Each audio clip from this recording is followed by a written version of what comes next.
জুলাই বিপ্লবের অন্যতম নায়ক, অন্যতম বীর সেনানী, বীর প্রতীক হাসনাতের উপরে ছাত্রলীগ যুবলীগের গুন্ডারা হামলা করেছে।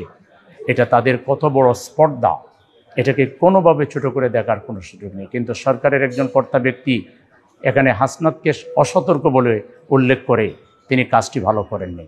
হাসনাত কি এখন গর্তে আশ্রয় নিবে নাকি? হাসনাত বাপের বেটার মতো সারা দেশ ঘুরে বেড়াবে, তার গায়ে কেউ হাত তুলবে, এটা কল্পনা করা যায় না। এটা জুলাই বিপ্লবের আঘাত, এটা 4 কোটি নতুন ভোটারের উপরে আঘাত।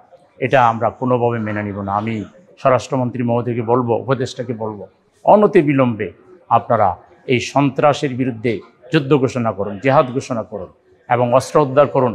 ছাত্রলীগ, যুবলীগ, আওয়ামী লীগ এবং সন্ত্রাসী লীগ যে যেখানে আছে তাদেরকে গ্রেফতার করুন এবং এই হাসনাতের উপরে হামলাকারীদেরকে অনতিবিলম্বে বিচারের মুখোমুখি করে আপনারা দেশবাসীকে স্বস্তির মধ্যে নিয়ে আসুন।